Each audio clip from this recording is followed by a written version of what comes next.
Hey there, fight fans. In today's video, Dana White offering immense support to the former U.S. president after an assassination attempt. Meanwhile, Nate Diaz has made a sensational statement alleging that he was robbed of a staggering $9 million for his fight with Jorge Masvidal. He is now pursuing legal action to recover those lost earnings. And that's not all. Jon Jones is facing serious trouble that could jeopardize his highly anticipated return to the UFC. We will uncover all of the details behind this concerning situation. Can I get a call? Yeah! Khamzat Chimaev is pushing for a title fight at the UFC event in Abu Dhabi in October, mentioning that negotiations with Dana White can sometimes be difficult. Additionally, this video will cover other latest updates from the world of the UFC.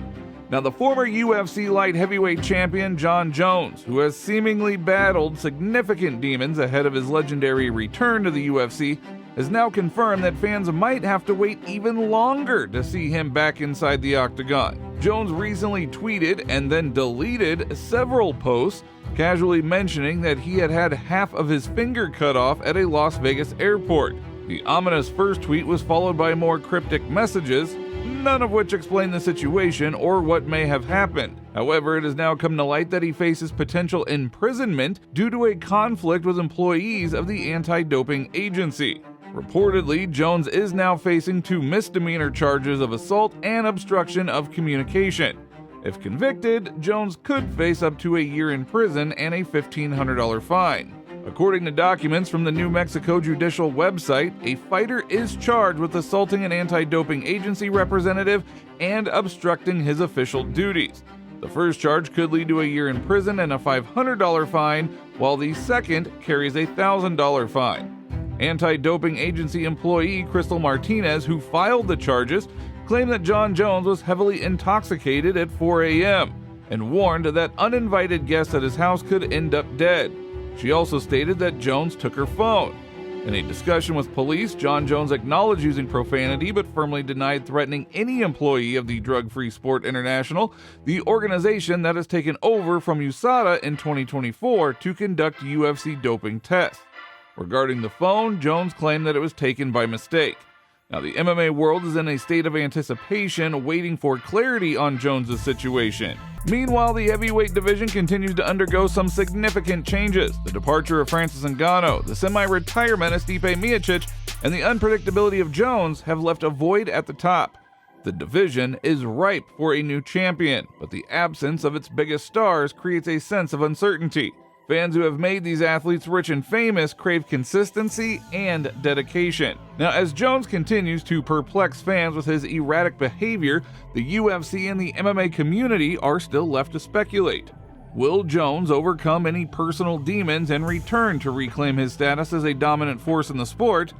Or will his legacy be tarnished by what could have been? The answer remains elusive, but one thing does remain certain. The octagon is a lesser place without him, and the sport is poorer for his absence. In a surprising turn of events, UFC CEO Dana White has offered his unwavering support to former United States President Donald Trump after an assassination attempt at an election rally in Butler, Pennsylvania. See something that said, take a look at what happened. The incident, which occurred over the weekend, saw Trump struck in his right ear by shooter Thomas Matthew Crooks. Now, as you already know, the shooter was then subsequently killed by a member of the Secret Service counter-sniper team. White, who is set to introduce Trump later this week at the Republican National Convention, has echoed those sentiments once more today while speaking on the Pat McAfee show. White reiterated his support, calling Trump the ultimate American badass. This guy is the legitimate, ultimate American badass of all time. You know, the guy takes a shot at him, he goes down, he stands up, and then he starts chanting to the crowd and you know, fight, fight, fight. I literally was blown away. I called him as soon as I landed. I called him and he answered, and he was already home from the hospital. And we talked for like 30 minutes.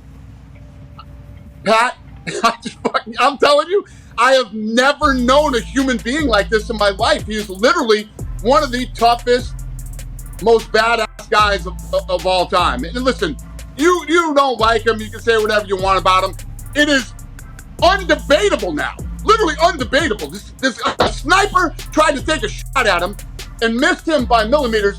A bullet through the ear. This guy's almost 80 years old. The guy tried to blow his head off. And to have the reaction that he did when he got up, this guy's been a friend of mine for 25 years. He's one of the greatest human beings I've ever met. He's an unbelievable friend, and he is forever now the ultimate American badass. Looking ahead, White is confident that Trump's potential victory could positively impact the UFC, including a possible return to Russia with a high-profile event. But many, well, we doubt that numerous foreign athletes will outright refuse to travel to Moscow, while some athletes might choose not to go to Russia at all. It remains feasible to assemble a strong lineup with competitors from Brazil, Mexico, and former Soviet countries. Moreover, many American athletes who also train alongside Russian fighters would likely be eager to participate in the event. The experience indicates that fighters generally show little concern for global political climate. Now, Donald Trump's attendance at UFC events often stirs significant reactions among the spectators. He does maintain a close relationship with Dana White and interacts with fighters as if they were old friends. At the dawn of the 21st century, Trump played a crucial role in helping the league regain its footing. At that time, Dana White and the Fertitta brothers had just purchased the UFC for $2 million. Mixed martial arts was relatively new and not yet legalized in all states. Trump assisted in resolving one of the league's significant challenges, bringing it out of the underground. So it was Dana's time to repay his debt to his old friend.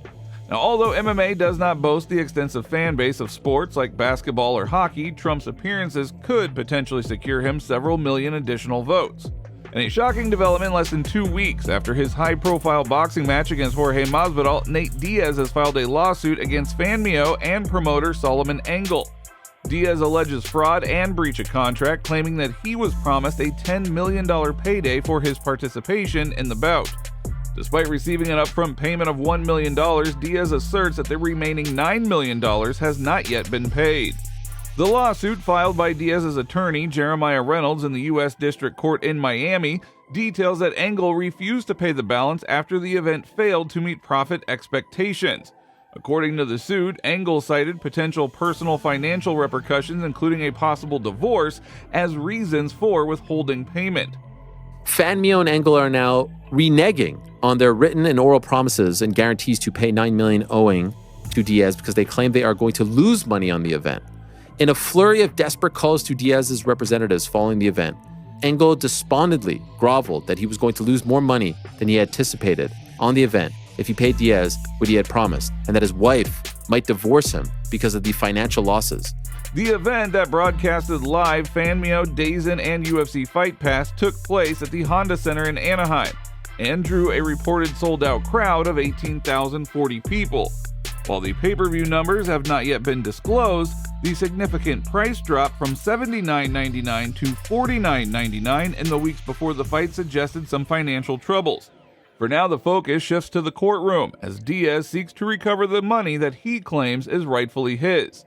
Despite the ongoing dispute, Diaz does remain optimistic about his fighting future, expressing confidence that a trilogy fight with Masvidal will happen eventually. А вообще, когда ждать возвращения Кhamzata Chimaeva? Все ждут с нетерпением. Да, я сам тоже жду своего возвращения, конечно. Скорее всего, в октябре в Абу-Даби. Имя соперника известно?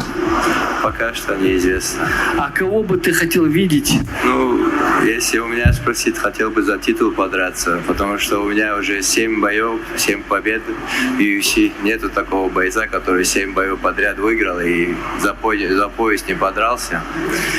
Ну, думаю, после этого боя они должны мне предоставить этот шанс. Хотел бы за пояс подраться.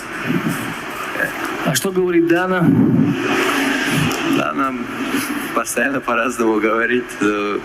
Посмотрим. Надо разбираться с ними тоже. Постоянно переговоры у нас ведутся. That is all for today. If you liked the video, don't forget to like and subscribe to the channel because it is very important to us. And thank you all in advance.